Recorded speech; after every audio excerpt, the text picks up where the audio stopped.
అందరికీ నమస్కారం. రమణి క్రియేషన్స్ కి స్వాగతం. ఈ రోజు బహుళ అష్టమి అండి. నేను కాలభైరవ స్వామికి కూష్మాండ దీపం వెలిగిస్తున్నాను.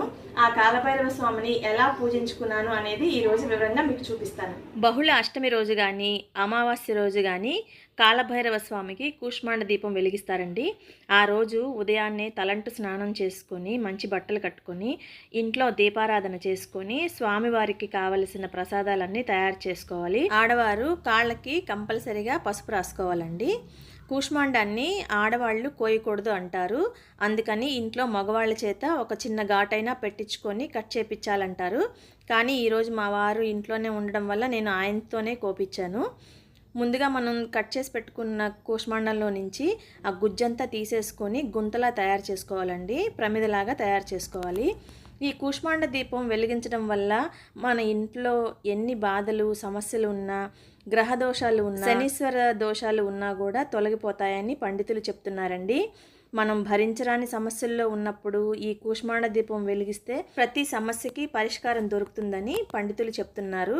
అందుకని నేను కూడా ఈ కూష్మాండ దీపాన్ని వెలిగించాలని, ఈరోజు బహుళ అష్టమి కదా, అందుకని నేను ఈ రోజున మొదలుపెట్టానండి. మొదటి రోజు నేను ఇంట్లో చేయలేదండి. మామూలుగా ఈ దీపారాధన ఇంట్లో కూడా చేసుకోవచ్చు. కానీ మొదటిసారి నేను పూజ చేస్తున్నాను కాబట్టి గుళ్ళో ఆ కాలభైరవ స్వామి దగ్గరే ఈ దీపం వెలిగిస్తే బాగుంటుందని నాకు అనిపించింది. మనకిక్కడ విజయవాడలో కాలభైరవ స్వామికంటూ ప్రత్యేకించి గుళ్ళేమీ లేవండి. ప్రతి శివాలయంలోనూ కాలభైరవుడు ఉంటారు. అక్కడ మనం పూజ చేసుకోవడమే. ఇంకా నేను అక్కడ పంతులు గారిని అడిగి ఈరోజు నేను పూజ చేసుకుంటానండి అని చెప్పి పూజా సామాన్ అంతా రెడీ చేసుకొని గుడికి తీసుకెళ్ళి అక్కడ వెలిగించుకున్నానండి. ఇప్పుడు మనం కూష్మాండాన్ని మధ్యలోకి గుంతలాగా చేసుకున్నాం కదండి. తర్వాత పసుపు, తడిపిన పసుపుతో మొత్తం గుమ్మడికాయకంతా పూసుకోవాలండి. ఎట్టి పరిస్థితుల్లోనూ బూడిద గుమ్మడికాయని కడగకూడదు. మనం పసుపుని తడుపుకొని ఆ తడిసిన పసుపుతో బూడిద గుమ్మడికాయని మొత్తం పసుపుతో నింపుకోవాలి. పైనంతా కూడా పసుపు రాసుకొని చక్కగా దీపం అంతా కూడా బొట్లు పెట్టుకోండి. స్వామివారికి కావలసిన నైవేద్యం గారెలండి. ముఖ్యంగా కాలభైరవ స్వామికి గారెలు నైవేద్యంగా సమర్పిస్తారు. తర్వాత తీపి పదార్థంగా అటుకుల పాయసం నివేదిస్తారట. ఎండు ఖర్జూరాలు కూడా స్వామివారికి నివేదిస్తారంట. ఇవన్నీ కూడా నేను తెచ్చిపెట్టుకున్నానండి. గారెలు, అటుకుల పాయసం తయారు చేశాను. ఎండు ఖర్జూర కూడా రెడీ చేసి పెట్టుకున్నాను.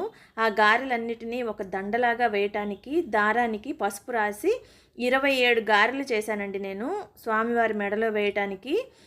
కొంతమంది 11 వేస్తారు, కానీ 27 వేస్తే చాలా మంచిదని చెప్పారు. ఎలాగూ చేస్తున్నాం కదా అని నేను 27 గారెలు స్వామివారికి దండలా గుచ్చి పెట్టుకున్నానండి. దీంతో పాటు అటుకుల పాయసం కూడా ఒక బాక్స్లోకి తీసుకొని గుడికి తీసుకెళ్ళటానికి సిద్ధం చేసుకున్నాను. ఈ కూష్మాండ దీపాన్ని ఉప్పు పోసి దాని మీద పెట్టి వెలిగించాలండి. అందుకని నేను 2 ప్లేట్లు తీసుకొని దానికి పసుపు రాసి రెడీగా పెట్టుకున్నానండి. గుడి దగ్గరికి వెళ్ళిన తర్వాత అక్కడ ముగ్గు వేసి ఉప్పు పోసి దానిపైన దీపం వెలిగిస్తానండి. మా ఊరిలో ఉన్న కాశీ విశాలాక్షి సమేత శ్రీ విశ్వేశ్వర స్వామి గుళ్ళో నేను ఈ పూజ చేసుకున్నానండి. ముందుగా విఘ్నేశ్వరుడికి, కార్తికేయుడికి తాంబూలం సమర్పించుకున్నాను. పువ్వులు, తాంబూలం సమర్పించుకొని, ఎందుకంటే మనం ఏ పూజ చేసినా ముందు విఘ్నేశ్వరుని పూజ చేయాలి కదండి. అందుకని నేను అక్కడ వినాయకుడికి దీపం వెలిగించడానికి వీలు కాలేదు. పువ్వులు పెట్టి తాంబూలం పెట్టాను. అక్కడ అమ్మవారికి కూడా తాంబూలం సమర్పించుకొని పువ్వులు పెట్టుకొని దండం పెట్టుకున్నానండి. ఆ తర్వాత కాలభైరవ స్వామికి సంబంధించిన పూజ అంతా నేను రెడీ చేసుకున్నాను. ముందు అమ్మవార్లకి, విఘ్నేశ్వర స్వామికి మనస్ఫూర్తిగా నమస్కరించుకున్నానండి. ఇక్కడ దీపాలు పెట్టేటప్పుడు అక్కడ పూజారి గారు అన్నారు, మీరు ఉప్పు దీపం పెడుతున్నారు కదమ్మా, అవి తడిచిపోతున్నాయి, తీసేటప్పుడు ఇబ్బంది అవుతుంది, కాబట్టి ఇంకేదైనా చూడండి అని అన్నారు. స్టీల్ ప్లేట్లు తెచ్చుకోమన్నారు, కానీ స్టీల్ ప్లేట్లు మనం వాడుకున్న ఎందుకులే అని నేను ప్లాస్టిక్ ప్లేట్లు కొన్నానండి. ఆ ప్లాస్టిక్ ప్లేట్లు పెట్టి అడుగున ఆ పైన ఈ విస్తరాకుని పెట్టానన్నమాట. ఈ విస్తరాకుల మీద ముగ్గేసి దానిపైన పసుపు, కుంకుమ వేసుకున్నానండి. పసుపు, కుంకుమ వేసిన తర్వాత 1 కేజీ కల్లుప్పు తీసుకున్నాను. ఆ కల్లుప్పుని మొత్తం 2 సగాలుగా రెండిట్లోని పోసానండి. చక్కగా పరుచుకున్నాను. మనం ఉప్పుతో పాటు నవధాన్యాలు, నల్ల నువ్వులు కూడా తీసుకెళ్ళాలండి. నవధాన్యాలు నవగ్రహాలకి సంకేతం అన్నమాట. నల్ల నువ్వులు శనేశ్వర స్వామికి సంకేతం. అందుకని మనం ఈ దీపం వెలిగిస్తున్నది మన గ్రహశాంతులు కలగటానికి కాబట్టి నవధాన్యాలను కంపల్సరిగా ఈ ఉప్పు పైన చల్లుకోవాలండి. 2 దీపాల చుట్టూ నవధాన్యాలు, నల్ల నువ్వులు చల్లుకోవాలి. ఇలా చేయటం వలన గ్రహశాంతులు కలగటమే కాకుండా శనీశ్వర స్వామి కూడా శాంతించి మనకు ఎలాంటి కష్టాలను కలిగించకుండా ఉంచుతారని పండితులు చెప్తున్నారు.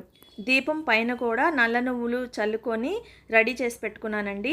ఇందులో ఆవు నెయ్యి కానీ నువ్వుల నూనె కానీ రెండిట్లో ఏదైనా పోయొచ్చండి. కాకపోతే ఈ దీపాలు పెద్దవి కాబట్టి ఆవు నెయ్యి కొనేంత స్తోమత ఉన్నా లేకపోయినా నువ్వుల నూనెతో మాత్రం చేస్తే చాలా మంచిదండి. మనకి గ్రహశాంతులు కలగాలంటే నువ్వుల నూనెతో దీపారాధన చేస్తేనే బాగుంటుంది. అఖండ దీపానికి వెలిగించే ఒత్తులు 2 తీసుకున్నానండి. ఆ 2 ఒత్తులు నేను ఈ ప్రమిదల్లో వేసి తడిపి రెడీగా ఉంచుకున్నాను. స్వామివారి దగ్గర పూజకి సిద్ధం చేసిన గారెల దండను తీసుకొచ్చి స్వామివారికి అలంకరించానండి. స్వామివారికి ఎర్రటి పువ్వులు సమర్పించుకోవాలంట. ఎర్రటి పువ్వులు కానీ బంతి పువ్వులు కానీ సమర్పించవచ్చు అని చెప్పారు. స్వామివారిని అలంకరించి ఆయన ఎదురుగా దీపాలను పెట్టి దీపాలను కూడా పువ్వులతో అలంకరించానండి. మనం దీపాన్ని ఆరాధన చేస్తాము అంటే దీపాన్ని కూడా మనం పూజిస్తూ ఉంటాం. అందుకని దీపానికి కంపల్సరీగా పువ్వులు పెట్టి పూజ చేయాలండి. దీపాన్ని అలంకరించిన తర్వాత స్వామివారికి కూడా తాంబూలం పెట్టుకున్నానండి. తాంబూలంతో పాటు నీటిని సమర్పించాను. మనం ఏ పూజ చేసినా కూడా ఆ పూజలో నీటిని నైవేద్యంగా కూడా సమర్పించాలి. కంపల్సరీ పూజలో నీరు మాత్రం ఉండాలండి. తర్వాత మా వారిని కూడా పిలిచి దీపారాధన చేయడానికి కూర్చోపెట్టానండి. అప్పటి వరకు నేను స్వామివారికి కావలసినవన్నీ సమర్పించి లాస్ట్లో దీపం వెలిగించేటప్పుడు మా వారిని పిలిచాను. దీపం కూడా ఇద్దరం కలిసి వెలిగించామండి. ఇంటి యజమాని పూజ చేస్తేనే ఆ పూజకు చాలా ఫలితం ఉంటుంది అంటారు. కొందరిళ్లలో కుదరకపోవచ్చు. అందువల్ల చాలా సందర్భాలలో ఆడవారే పూజ చేసుకుంటారండి. కానీ ఈరోజు మా వారు అందుబాటులోనే ఉండడం వల్ల మేమిద్దరం కలిసి దీపారాధన చేసి స్వామివారికి పూజ చేసుకోగలిగామండి. ఏదైనా ఇంటి యజమాని చేస్తేనే ఆ పూజకు ఫలితం కూడా ఉంటుందట. తర్వాత కొబ్బరికాయను కూడా కొట్టి స్వామివారికి నైవేద్యం పెట్టి అటుకుల పాయసం కూడా స్వామివారికి నివేదించానండి. ఆ తర్వాత అక్షింతలు స్వామివారికి సమర్పించుకొని దీపాలకు కూడా అక్షింతలు సమర్పించి నమస్కారం చేసుకున్నామండి. ఆ తర్వాత కర్పూర నీరాజనం ఇవ్వాలి కదా. పూజ అంతా అయిపోయిన తర్వాత కొబ్బరికాయ కొట్టిన తర్వాత ఆఖరిగా కర్పూర నీరాజనం ఇవ్వాలండి. స్వామివారికి కర్పూర నీరాజనం కూడా వెలిగించి హారతిచ్చాము. పూజ మాత్రం చాలా బాగా జరిగిందండి. నేను 2-3 రోజుల నుంచి చాలా టెన్షన్ పడ్డాను. ఈ పూజను నేను ఎలా చేయగలుగుతానో ఏమో అని. కానీ అనుకున్నది అనుకున్నట్టు చాలా బాగా జరిగిందండి. ఆ స్వామివారి అనుగ్రహం కోసం నేను రోజు దండం పెట్టుకుంటూనే ఉన్నాను. ఈ పూజలో ఏమైనా లోపాలు ఉంటే క్షమించు తండ్రి అని నేను వేడుకోని రోజు లేదు. అందుకనే ఈరోజు నాకు ఎలాంటి టెన్షన్ లేకుండా పూజ మాత్రం చాలా బాగా జరిగిందనిపించింది. పూజ అంతా అయిపోయి హారతి కళ్ళకద్దుకున్న తర్వాత ఆఖరిగా కాలభైరవ అష్టకాన్ని చదువుకోవాలండి. కాలభైరవ అష్టకం 11 సార్లు చదువుకోవాలి. ప్రసాదాలు నైవేద్యాలు అన్నిటి మీద నీటిని చిలకరించి స్వామివారికి ఆస్వాదించాలి. కాలభైరవ స్వామిని సాయంత్రం 5 నుంచి 7 గంటల లోపు పూజ చేసుకోవాలండి. పూజ పూర్తయిపోయిన తర్వాత తీర్థం తీసుకొని స్వామివారి మెడలో ఉన్న గారెల దండలో మనం కొంచెం ప్రసాదంగా తీసుకొని మిగతాది భక్తులకు పంచిపెట్టాలి. నా పూజ పూర్తయ్యేసరికి పంతులు గారు వచ్చారండి.